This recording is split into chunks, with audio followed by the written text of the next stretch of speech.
ओहो। हेलो। और आज हम जो करने जा रहे हैं वो ठोसों के गुणों के बारे में पढ़ने जा रहे हैं। आज ठोस का सबसे पहला गुण पढ़ रहे हैं, वो हम वैद्युतीय गुण पढ़ रहे हैं। और वैद्युतीय गुणों के आधार पर हमने ठोसों को 3 भागों में बांटा हुआ है: चालक, कुचालक और अर्धचालक।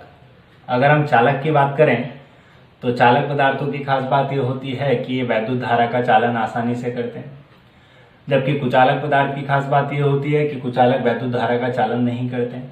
और इसके अपोजिट अगर अर्धचालकों की बात की जाए तो अर्धचालक वो पदार्थ होते हैं जो वैद्युत धारा का चालन तो करते हैं, लेकिन इनकी जो चालन क्षमता होती है वो चालक पदार्थों की तुलना में कम होती है, लेकिन कुचालक से ज़्यादा होती है।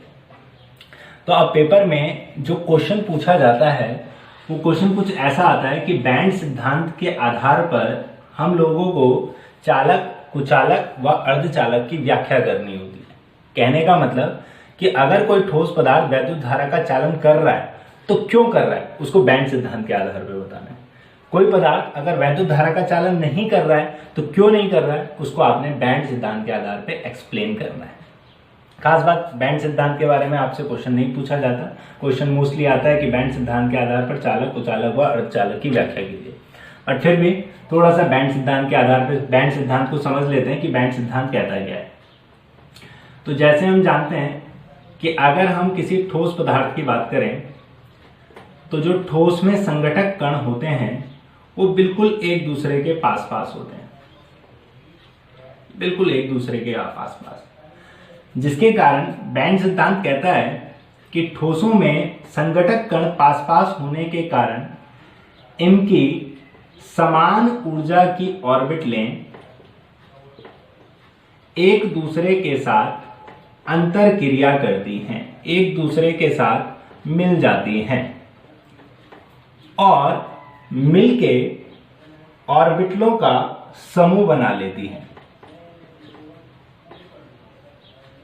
और इन समूहों को हम कहते हैं बैंड। यानी इस सिद्धांत के अनुसार जो हमारा बैंड है वो बैंड ऑर्बिटलों का समूह होता है। तो जैसे हमने कहा कि जो बैंड है वो एक्चुअल में ऑर्बिटल का समूह है। अब हमारे पास 2 टाइप के बैंड होते हैं। एक को हम कहते हैं चालन बैंड, जबकि दूसरे को हम कहते हैं संयोजी बैंड। 2 टाइप के बैंड होते हैं, एक को हम कहते हैं चालन बैंड और एक को हम कहते हैं संयोजी बैंड। सबसे खास बात, संयोजी बैंड संयोजी बैंड का जो निर्माण होता है वो निम्न ऊर्जा वाली ऑर्बिटलों से होता है तथा इनमें इलेक्ट्रॉन पाए जाते हैं। इसके अपोजिट अगर हम चालन बैंड की बात करें तो चालन बैंड की खास बात यह होती है कि ये उच्च ऊर्जा वाली ऑर्बिटलों से बनते हैं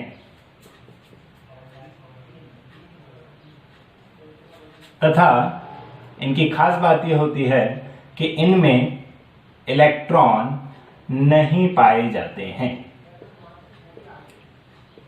इसके अलावा आपको एक छोटी सी और बात ध्यान में रखनी है, जो ये चालन बैंड और संयोजी बैंड होते हैं इनके बीच में कुछ ना कुछ ऊर्जा अंतराल पाया जाता है, और जो ये ऊर्जा अंतराल है इस ऊर्जा अंतराल को हम निषिद्ध क्षेत्र कहते हैं। इंपॉर्टेंट क्वेश्चन है, पूछा जा सकता है कि निषिद्ध क्षेत्र किसे कहते हैं। तो हमारा आंसर होगा कि संयोजी बैंड और चालन बैंड के मध्य जो ऊर्जा अंतराल होता है उसे निषिद्ध क्षेत्र कहते हैं। तो आपको ध्यान रखना है कि बैंड सिद्धांत में आपको 3 पॉइंट याद रखने हैं: एक चालन बैंड, एक संयोजी बैंड और एक निषिद्ध क्षेत्र। संयोजी बैंड वो बैंड होते हैं जो निम्न ऊर्जा वाली ऑर्बिटलों से बनते हैं तथा इनमें इलेक्ट्रॉन पाए जाते हैं। इसके अपोजिट चालन बैंड वो बैंड होते हैं जिनका निर्माण उच्च ऊर्जा वाली ऑर्बिटलों से होता है और इनमें इलेक्ट्रॉन नहीं पाए जाते हैं। इसके अलावा संयोजी बैंड और चालन बैंड के मध्य जितना भी ऊर्जा अंतराल होता है उस ऊर्जा अंतराल को हम निषिद्ध क्षेत्र कहते हैं। अब खास बात जो आप लोगों को ध्यान रखनी है वो ये ध्यान रखनी है कि बैंड सिद्धांत कहता है कि कोई भी ठोस पदार्थ वैद्युत धारा का चालन करेगा यदि संयोजी बैंड से इलेक्ट्रॉन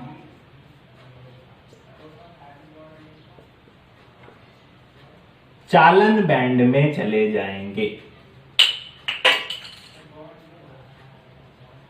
बस ये इंपॉर्टेंट लाइन है और इसी के बेस पे हम चालक, कुचालक व अर्धचालक की व्याख्या करेंगे। एक बार फिर से रिपीट कर रहा हूं कि बैंड सिद्धांत कहता है कि कोई भी ठोस पदार्थ वैद्युत धारा का चालन करता है यदि उसमें इलेक्ट्रॉन संयोजी बैंड से चालन बैंड में जंप करते हैं, और अगर वो जंप नहीं करते हैं तो हम कहेंगे कि वो वैद्युत धारा का चालन नहीं करता है। तो स्टार्ट करते हैं आप बैंड सिद्धांत के आधार पर चालक, कुचालक व अर्धचालक की व्याख्या। सबसे पहले चालक पदार्थ।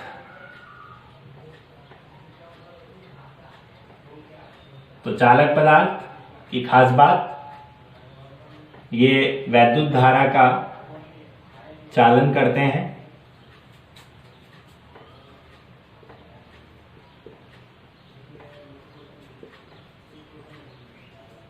तथा इनकी जो चालकता होती है वो 10 की पावर 4 से लेके 10 की power 7 ohm inverse metre inverse होती है।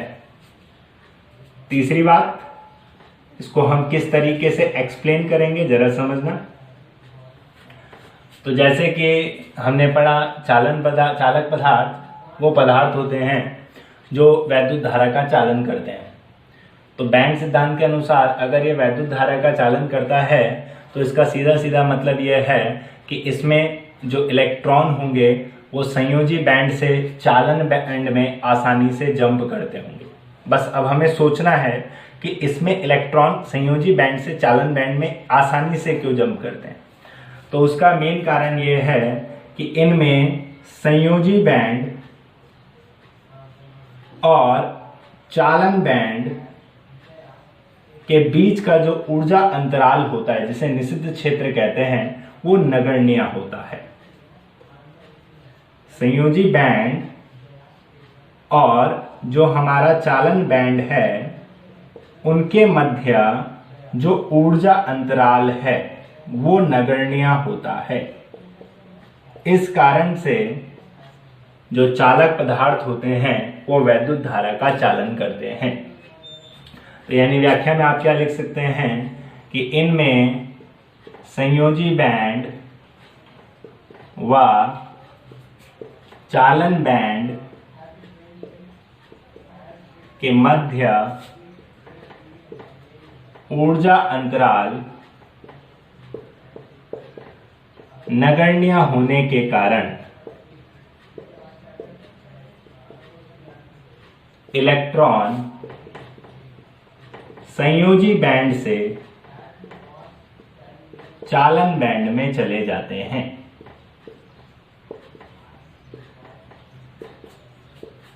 इसीलिए ये वैद्युत धारा का चालन करते हैं। नेक्स्ट बात करते हैं कुचालक पदार्थों की। तो कुचालक पदार्थ किसे कहते हैं? कुचालक पदार्थ वो पदार्थ जो वैद्युत धारा का चालन नहीं करते हैं तथा इनकी जो चालकता होती है वो 10 की पावर -20 से 10 की power -10 ohm inverse metre inverse होती है। इसी से पता लग रहा है इस वैल्यू से कि ये कितना कम है। अब बात करते हैं इसकी व्याख्या की। तो आप इसको कैसे एक्सप्लेन कर सकते हैं? तो जैसे कि हमें पता है कुचालक पदार्थ वैद्युत धारा का चालन नहीं करते, तो इसका एक ही मतलब निकलता है कि इसमें जो इलेक्ट्रॉन होगा वो संयोजी बैंड से चालन बैंड में नहीं जा पा रहा होगा। अब क्यों नहीं जा पा रहा है वो आपको सोचना है। तो उसका सिंपल सा कारण है कि इनमें जो हमारा संयोजी बैंड होता है और जो हमारा चालन बैंड होता है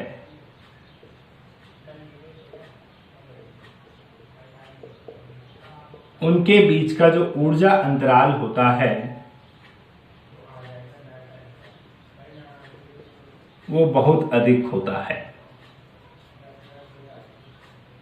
इस कारण से ये वैद्युत धारा का चालन नहीं कर पाते, क्योंकि ऊर्जा अंतराल अधिक होने के कारण इलेक्ट्रॉन संयोजी बैंड से चालन बैंड में नहीं जा पाते। मतलब आप लिख सकते हैं कि इनमें संयोजी बैंड व चालन बैंड के मध्य ऊर्जा अंतराल बहुत अधिक होने के कारण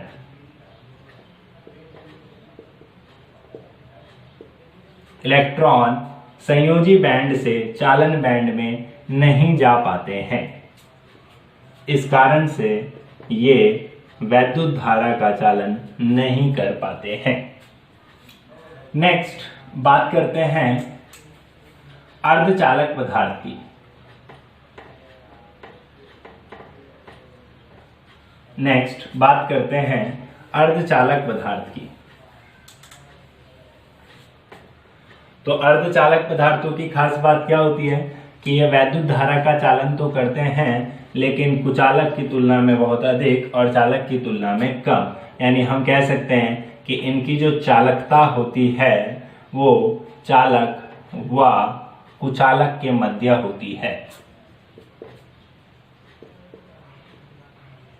तथा इनकी चालकता का जो मान होता है वो 10 की पावर -6 से 10 की power 4 ohm inverse centimetre inverse होता है। अब बात करते हैं इसको एक्सप्लेन करने की। तो जैसे कि हम देख रहे हैं चालक पदार्थ वो है, अर्धचालक वो है जिनकी चालकता चालक व कुचालक के मध्य है।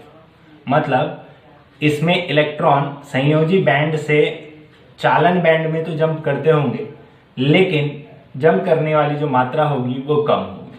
तो उसका मेन कारण ये है कि इनमें संयोजी बैंड और चालन बैंड के जो मध्य ऊर्जा अंतराल है वो चालक पदार्थों से अधिक लेकिन कुचालक पदार्थों से कम होता है। या आप इसको ऐसे लिख सकते हो कि इनमें संयोजी बैंड व चालन बैंड के मध्य जो ऊर्जा अंतराल होता है वो लघु होता है और लघु होने के कारण इसमें कुछ इलेक्ट्रॉन संयोजी बैंड से चालन बैंड में चले जाते हैं। इस कारण से ये वैद्युत धारा का चालन करते हैं परंतु चालक की तुलना में कम। तो ये था हमारा बैंड सिद्धांत के आधार पर चालक, कुचालक व अर्धचालक की व्याख्या। अब हम जो लोग पढ़ने वाले हैं वो एन टाइप अर्धचालक व पी टाइप अर्धचालक के बारे में पढ़ने वाले। लेकिन इस टॉपिक को स्टार्ट करने से पहले जरा कुछ छोटी छोटी डेफिनेशन समझ लेते हैं। तो सबसे पहले डेफिनेशन है नैज अर्धचालक या आंतर अर्धचालक। हम कहते हैं कि जो अर्धचालक हमें शुद्ध अवस्था में पाए जाते हैं, यानी कि शुद्ध अवस्था में पाए जाने वाले अर्धचालकों को हम नैज अर्धचालक या आंतर अर्धचालक कहते हैं। जैसे कि वर्ग 14 के तत्व सिलिकॉन और जर्मेनियम, ये दोनों के दोनों हमारे नैज अर्धचालक कहलाते हैं। अब खास बात, हमने अर्धचालकों के बारे में पढ़ा है कि अर्धचालक वो पदार्थ होते थे जो वैद्युत धारा का चालन तो करते थे लेकिन इनकी चालकता का जो मान है वो कम होता था। इसके अलावा हमने पिछली वीडियो में पढ़ा था कि हम किसी क्रिस्टल की चालकता को बढ़ा सकते हैं अगर हम उसमें अशुद्धि मिला दें। तो ठीक उसी तरीके से हमारे ये जो नैज अर्धचालक है यानी जो सिलिकॉन और जर्मेनियम है, अगर हम इनकी चालकता को बढ़ाना चाहते हैं तो हम इसके अंदर अशुद्धि को मिला देंगे और अशुद्धि को मिलाने की जो प्रक्रिया होगी इस प्रक्रिया को हम अपमिश्रण कहते हैं। एक बार रिपीट कर रहा हूं कि किसी भी नैज अर्धचालक की चालकता को अशुद्धि मिलाकर बढ़ाया जा सकता है और अशुद्धि मिलाने की ये जो प्रक्रिया होती है, इस प्रक्रिया को हम अपमिश्रण कहते हैं। तो अब हम एग्जाम्पल की सहायता से समझेंगे कि किस तरीके से हम इन नैज अर्धचालक की चालकता को बढ़ा सकते हैं। तो इसके लिए सबसे पहले मैं सिलिकॉन के एग्जाम्पल की सहायता से समझाऊंगा कि किस तरीके से हम सिलिकॉन की चालकता को बढ़ा सकते हैं। तो सबसे पहले अगर सिलिकॉन की बात करें तो सिलिकॉन वर्ग 14 का तत्व है और इसके बाहरी कोश में जो इलेक्ट्रॉनों की संख्या होती है वो 4 होती है। मतलब इसके पास संयोजी इलेक्ट्रॉन जो हैं वो 4 हैं। इस तरीके से बाहरी कोश में 4 इलेक्ट्रॉन पाए जाते हैं। तो होता क्या है कि जब हम सिलिकॉन का क्रिस्टल लेते हैं, मतलब जिसमें केवल सिलिकॉन के ही परमाणु होते हैं, तो वहां पे हर एक सिलिकॉन 4 पड़ोसी सिलिकॉन के साथ सहसंयोजी बंध द्वारा जुड़ा होता है। इस तरीके से हर एक सिलिकॉन 4 पड़ोसी सिलिकॉन के साथ सहसंयोजी बंध द्वारा जुड़ा होता है। ठीक इसी तरीके से ये भी इसी तरीके से जुड़ा होगा, ठीक इसी तरीके से ये भी, और पूरा का पूरा एक जाल फैला होगा सिलिकॉन के क्रिस्टल के अंदर। अब हम इसके अंदर अशुद्धि मिलाने जा रहे हैं और ये समझने की कोशिश करेंगे कि किस तरीके से सिलिकॉन की हम चालकता को बढ़ा सकते हैं। तो सबसे पहले हमें ध्यान रखना है कि जब भी हम क्रिस्टल के अंदर अशुद्धि मिला रहे हैं तो उसकी खास बात यह होनी चाहिए कि उसके पास जो संयोजी इलेक्ट्रॉनों की संख्या है वो सिलिकॉन की तुलना में या तो ज़्यादा होनी चाहिए या सिलिकॉन की तुलना में कम होनी चाहिए। 2 बातों का ध्यान रखेंगे। अशुद्धि जो मिला रहे हैं उसकी प्रकृति ये होनी चाहिए कि उसमें संयोजी इलेक्ट्रॉन या तो 4 से ज़्यादा हो या 4 से कम हो। तो सबसे पहले मैं उन तत्वों की बात कर रहा हूं जिनमें हम 4 से अधिक संयोजी इलेक्ट्रॉन वाली अशुद्धि मिलाने वाले हैं, और ऐसी अशुद्धि को हम कहते हैं इलेक्ट्रॉन धनी अशुद्धि। इलेक्ट्रॉन धनी अशुद्धि। जैसे एग्जाम्पल के लिए फास्फोरस, आर्सेनिक, ये हमारे इलेक्ट्रॉन धनी अशुद्धि है क्योंकि ये दोनों वर्ग 15 के तत्व हैं और इनके पास जो संयोजी इलेक्ट्रॉन है वो 5 पाए जाते हैं।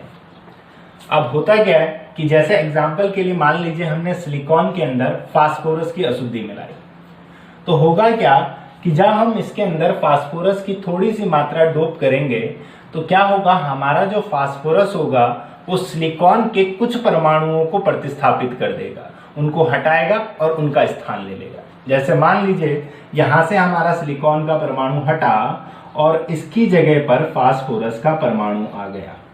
तो अब होगा क्या कि फास्फोरस के पास 5 इलेक्ट्रॉन है, तो 5 में से 4 इलेक्ट्रॉन तो 4 पड़ोसी सिलिकॉन के साथ जुड़ जाएंगे, लेकिन जो 5वां इलेक्ट्रॉन है वो क्रिस्टल में फ्री रह जाएगा, मुक्त रह जाएगा, और क्रिस्टल में कहीं भी इधर उधर क्या कर सकता है, गति कर सकता है।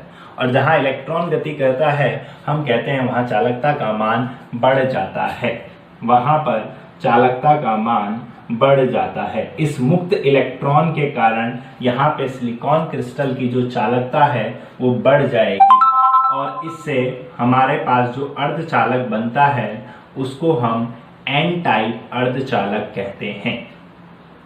उसका कारण यह है कि यहाँ पे जो चालकता बढ़ी है वो मुक्त इलेक्ट्रॉनों के कारण बढ़ी है और इलेक्ट्रॉन पर जो चार्ज पाया जाता है वो नेगेटिव चार्ज होता है, इसलिए यहां से बन गया हमारे पास एन टाइप अर्धचालक। एन मतलब नेगेटिव।